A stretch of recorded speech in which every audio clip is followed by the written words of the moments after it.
u zhvillua para syve të tyre një takim në të gjithë përmasat e tij, tiparet dhe frymen. Sikur Totorino takonte bashkëpunëtorët e tij.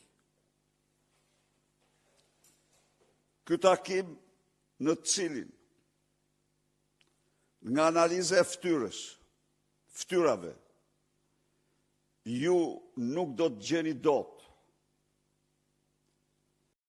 asnjë buzëqeshje,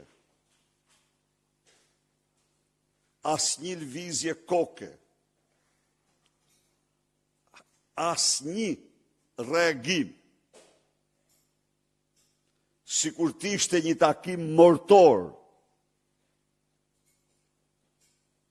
dhe i tillë ishte festa e farsës elektorale. Ky takim me narko-deputetët e tij,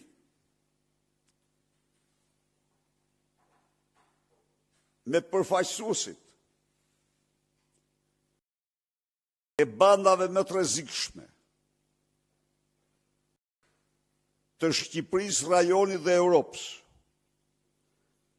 karteleve të drogës, kartelit Troplin, Arken Ballën, Ani Dyrmishin, Drazhin e të tjerë, Sara Milën, e grupin e kartelit të Elbasanit,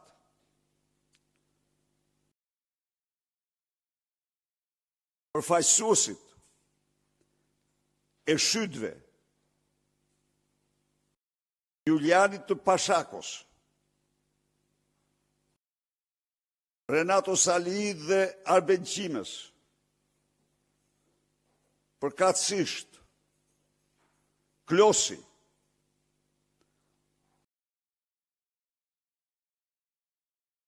Tezaku apo jo Tezaku, kush i merr vesh ato për i Belinc, Klodian Jahja, Koreshi dhe përfaqësues të tjerë,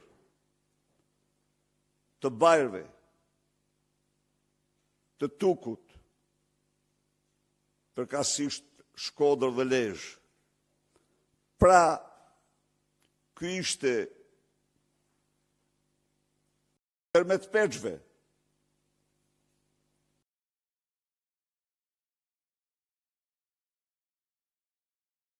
dhe shumë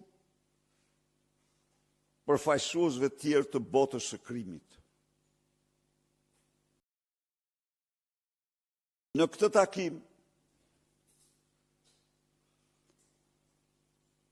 Edi Rama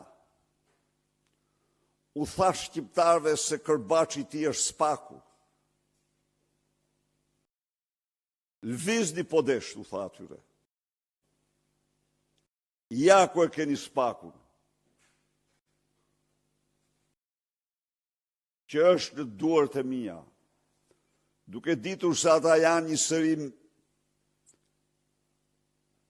përfaqësues të krimit. Ai spakun nuk ja u tregoi vetëm atyre, po ja u tregoi patronëve të tyre të vërtet, që i nxorën deputet në lista. Nuk kishte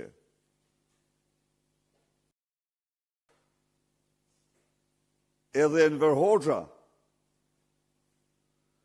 një takim të tillë kërcënues vështirë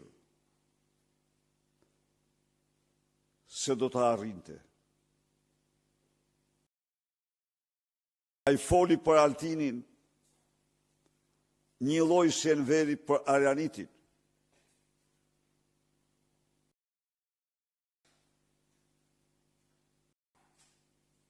Pra, shqiptarët mësuar se farsa elektorale prodhoi një narkoparlament i cili nisi ditën, mbledhjen, pa hyrë akoma në sallë, duke vishkluar me skapin si kam zhik të partisë të tij. Për sa u përket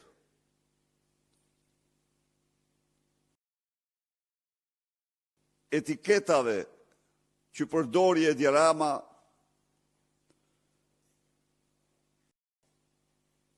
unë i them kaq, që ka futur vendin në një fazë të re si kur më parë, në 32 vite. Dhe e garantoj se mira shqiptarë që e kanë tashmë të qartë se kanë tek Edi Rama armikun e betur të votës së lirë, nuk do t'ja falin kur ati këtë farsë elektorale. Sikundër,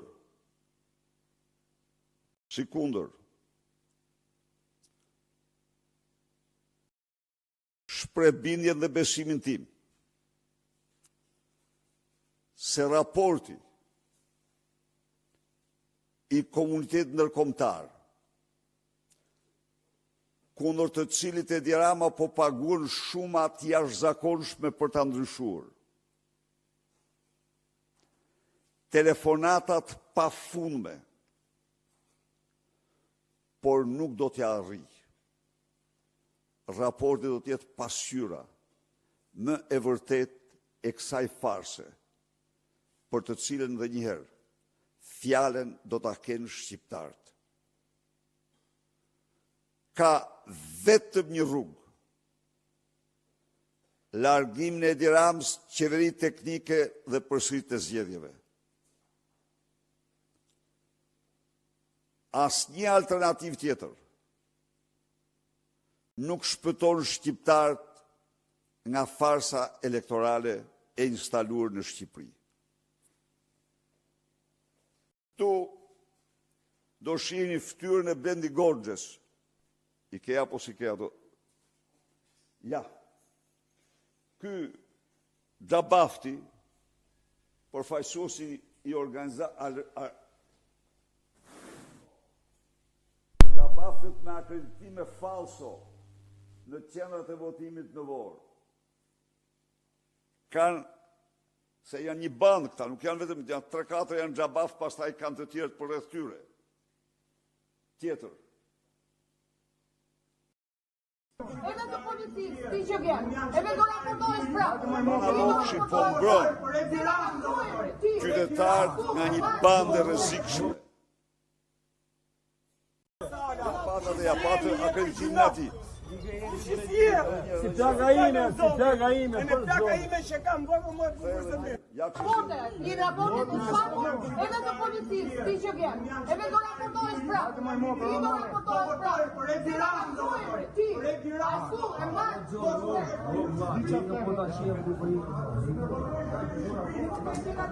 Falso. Tjetër. Jemi je për gjinof. Banda e tjerë në borë. Si plaga ime. E me plaga më të bukur se ty. Kokla ju, si je për gjinof, mis vjezorë. Nga Tirana vjen Vorë.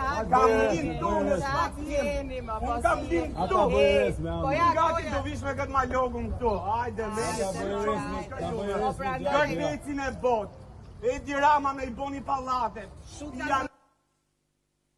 Të gjitha urdhëroni zgjedhjet. Nga emrin zotëria dhe a ka votuar apo jo? Ju si quheni lutem edhe Albert Xhabafti. Ju votuat? Po shkosha për të votuar, edhe e petë që Po shkoja për të votuar dhe për meni emrin në syt tim. Prandaj edhe unë i thash sa kemi më kaq. Raimonda, Do shkosh të votosh. Po normal që do votoj. mund të shkoj zotëria për ta ndjekur në procesin e votimit në këto momente? Po, do vish të votosh tani? Do vini të votoni tani? Po, do votoj. Hajde. Okej, po ju ndjekim. Nëse keni, mund t'ju ndjekim me që se keni ardhur. Si media për ta ndjekur procesin. Jo, zotëria. Zotëria. Me që jeni media. Po. Dilni dhe pyesni një qytetar të Jo, zotëria. Me guxim.